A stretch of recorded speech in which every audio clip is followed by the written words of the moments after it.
बिस्मिल्लाहिर्रहमानिर्रहीम। Welcome to fourth lecture of computer science. आज हम कंप्यूटर को डिस्कस करने जा रहे हैं कि कंप्यूटर क्या चीज़ है।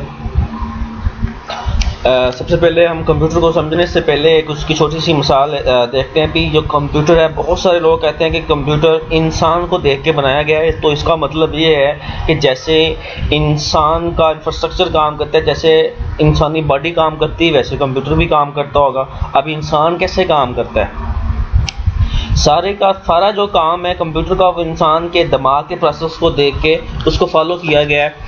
अब एक छोटी सी मिसाल लेते हैं। सपोज दो फ्रेंड आपस में बैठे हैं। पहला फ्रेंड दूसरे फ्रेंड से कुछ सवाल पूछता है। अब जो सवाल वो पूछ रहा है, पूछने के भी दो तरीके, या तो वो वाइट बोर्ड पे लिख दे या वो वैसे बता दे भी ये सवाल है, मुझे इसका जवाब दें। अब सपोज वो सवाल उसने वाइट बोर्ड पे लिख दिया है, दूसरा फ्रेंड क्या करेगा, उस सवाल को अपनी आंखों से देखेगा। देखने के बाद वो जो डेटा होगा उसको अपने दिमाग तक ले जाएगा।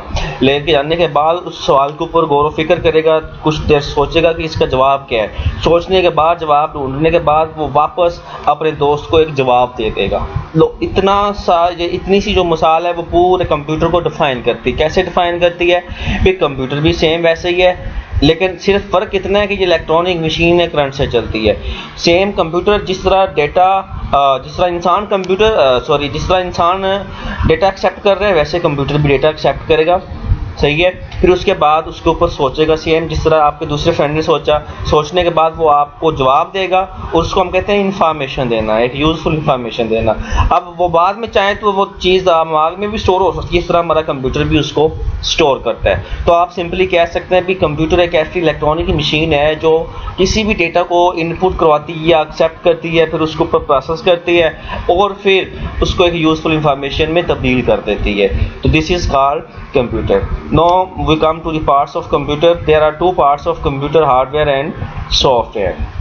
सबसे पहले बात करते हैं जी हार्डवेयर की, कि हार्डवेयर क्या होते हैं। हार्डवेयर होते हैं जी physical components of computer are called hardware. मतलब वो चीज़ें जिसको आप टच कर सकें, देख सकें, फील कर सकें। मतलब फिजिकल कोई भी चीज़ है, आपके घर में टेबल है, चेयर है, विंडो है, डोर है, बुक्स पड़ी हुई हैं आपके सामने, ये सारी क्या है जी, फिजिकल चीज़ें हैं। तो ये वो चीज़ें होती हैं जिनको आप देख भी सकते हैं, टच भी कर सकते हैं और फील भी कर सकते हैं। लेकिन कंप्यूटर में हमारे पास ऐसी कौन सी चीज़ें होंगी? कंप्यूटर का कीबोर्ड एक फिजिकल चीज़ है, एक वजूद रखता है। ठीक है। कंप्यूटर के अंदर माउस होता है, वो भी वजूद रखता है, उसको आप देख भी सकते हैं, उसको टच भी करते हैं और फील भी कर सकते हैं। इसी तरह मॉनिटर, कंप्यूटर का जो स्क्रीन होती है उसको आप मॉनिटर कहते हैं, उसको भी देखा जा सकता है, टच भी किया जा सकता है। इसके अलावा हमारे कंप्यूटर सिस्टम के अंदर CPU होता है, that is called central processing unit. It is also called the brain of computer. ये कंप्यूटर के दिमाग को हम CPU कहते हैं। It is also a physical part of our computer system. Now we come to the softwares. ये दूसरा components है हमारे कंप्यूटर सिस्टम का। अब सॉफ्टवेयर्स क्या होते हैं? इसकी तारीफ तो यह भी सेट ऑफ इंस्ट्रक्शंस है कंप्यूटर्स को देनी है to perform a specific task. तो कोई भी इंस्ट्रक्शंस कंप्यूटर को देना, लेकिन कोई एक ख़ास काम परफॉर्म करवाने के लिए, उसको हम कंप्यूटर प्रोग्राम या सॉफ्टवेयर कहते हैं। अब सवाल यह है भी कंप्यूटर को आप कौन सी इंस्ट्रक्शन देते हैं, कैसे देते हैं। एक्चुअली भी कंप्यूटर एक इलेक्ट्रॉनिक मशीन है, इसको हम डिजिटल मशीन भी कहते हैं, और ये सिर्फ एक ही ज़बान समझता है, जिस ज़बान को हम 01 कहते हैं। तो हमें ना इसकी ज़बान में कुछ चीज़ें, हमें जो काम आपने कंप्यूटर से करवाना होता है, वो चीज़ें, वो बातें इसको लिख के देना पड़ती हैं। लिख के देंगे तो वो वैसे सेम आपसे काम करवाएगा। वो जो चीज़ें आप इसको लिख के दे रहे हैं, वो जो इंस्ट्रक्शन आप लिख के दे रहे हैं, वही आपका प्रोग्राम है, वही आपका सॉफ्टवेयर है। फॉर एग्जाम्पल व्हाट्सएप, इसका आजकल बहुत ज़्यादा इस्तेमाल हो रहा है। अब देखिए व्हाट्सएप कैसे बनाया गया है। एक्चुअली व्हाट्सएप कोई बहुत बड़ी चीज़ नहीं है।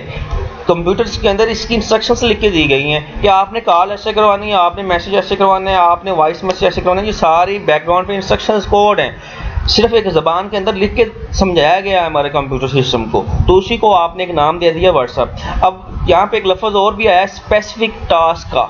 ठीक है। अब स्पेसिफिक टास्क का मतलब क्या है कि भी व्हाट्सएप है वो एक स्पेसिफिक टास्क के लिए है, वो सिर्फ कन्वर्सेशन के लिए है, चाहे वो कन्वर्सेशन ऑडियो हो, वीडियो हो या टेक्स्ट मैसेज की सूरत में हो। इसके अलावा देखें कैलकुलेटर ऐप है। ठीक है। ये भी एक ख़ास काम करती है। ये कौन सी ख़ास काम करती है? आपके घर में भी कैलकुलेटर होगा, मोबाइल में भी कैलकुलेटर होता है, तो वो सिर्फ कैलकुलेशंस ही करके देता है। अगर आप कैलकुलेटर से ना आपको कॉल करवाते तो वो आपको कभी कॉल नहीं करवा के देगा। आप कैलकुलेटर से जी हमें गाना सुनाए, वो गाना सुनाएगा? कभी भी नहीं सुनाएगा। क्यों? क्योंकि भी उसके बैकग्राउंड पे जो इंस्ट्रक्शंस कोड हैं वो एक ख़ास काम की हद तक हैं, वो मैथ के काम आपको करके देगा। इस तरह एमएस वर्ड है। एमएस वर्ड क्या होता है? जिसके अंदर आप अपने डॉक्यूमेंट्स लिखते हैं, जिसमें किसी किस्म का भी डॉक्यूमेंट्स, बुक्स, नावल, ईटीसी इस तरह की चीज़ें आ जाती हैं। आप इसमें सिर्फ नावल वगैरह ही लिखे जा सकते हैं। अगर आप कहेंगे जी आपको एमएस वर्ड कैलकुलेशन निकाल के दे, तो वो कभी भी नहीं देगा। अगर आपके एमएस वर्ड आपको जो है वो व्हाट्सएप की तरह कॉल करवा, तो वो कभी भी नहीं करवाएगा। इसके बाद एक छोटी सी शेप है हमारे कंप्यूटर सिस्टम के कंपोनेंट्स की। सबसे पहले कंपोनेंट है हमारे पास इनपुट डिवाइसेस। इनपुट डिवाइसेस में हमारे पास माउस, कीबोर्ड वगैरह आ जाते हैं। और दूसरा मेन पार्ट है हमारे कंप्यूटर सिस्टम में ALU या कंट्रोल यूनिट। ठीक है, ये हमारे कंप्यूटर का दिमाग है, इसको हम ब्रेन ऑफ कंप्यूटर भी कहते हैं। इसको डिटेल में बाद में डिस्कस करेंगे। फिलहाल थोड़ा सा शेप को समझने की कोशिश कर रहे हैं। हमारा दिमाग क्या करता है? कोई भी डेटा जो है वो इनपुट करवाता है, ठीक है, लेकिन दिमाग के थ्रू करवाता है। दिमाग के थ्रू या ALU के थ्रू या कंट्रोल यूनिट के थ्रू वो डेटा इनपुट करवा के प्राइमरी मेमोरी पर रखवाएगा। सही है। इसके अलावा अगर दूसरी चीज़ इसमें हमारे पास सेकेंडरी मेमोरी है। सेकेंडरी मेमोरी में क्या होता है? परमानेंट कोई डेटा जो है वो स्टोर होता है। लेकिन जो प्राइमरी मेमोरी है भी, इसमें सिर्फ थोड़े वक्त के लिए डेटा स्टोर होता है। तो आर्जी काम करवाना है तो इस पर डेटा आ जाता है। अब सपोज आपके मोबाइल के अंदर मेमोरी कार्ड मौजूद है, उसमें एक सॉन्ग है, वो आप सुनना चाह रहे हैं। अब जो आपके मोबाइल का मेमोरी कार्ड जो है, ठीक है, वो क्या है? वो एक सेकेंडरी मेमोरी है। उस पर परमानेंट डेटा आपका जो सॉन्ग जो है वो स्टोर है। आप अपने कंप्यूटर की टच स्क्रीन के थ्रू अपने कंप्यूटर के दिमाग मतलब कंट्रोल यूनिट को इंस्ट्रक्शन देते हैं भी फलां वाला जो सॉन्ग है वो प्ले करवा दें। तो आपकी यहाँ पे जो टच स्क्रीन है वो इनपुट डिवाइस, जो आपने टच किया सॉन्ग के ऊपर, क्या हुआ?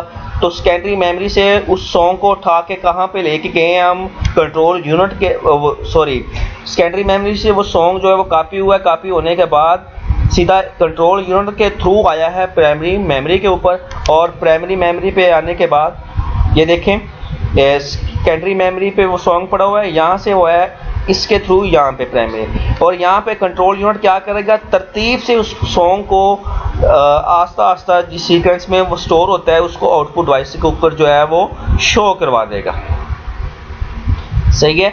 और जिस तरतीब में सॉन्ग पड़ा हुआ है उसी तरतीब में शो होगा। जैसे ही आपका सॉन्ग खत्म होगा, प्राइमरी मेमोरी से वो जो सॉन्ग की कॉपी पड़ी हुई थी वो खत्म हो जाएगी। जो परमानेंट आपकी सॉन्ग की कॉपी थी वो सेकेंडरी मेमोरी पे सेफ रहेगी। शुक्रिया।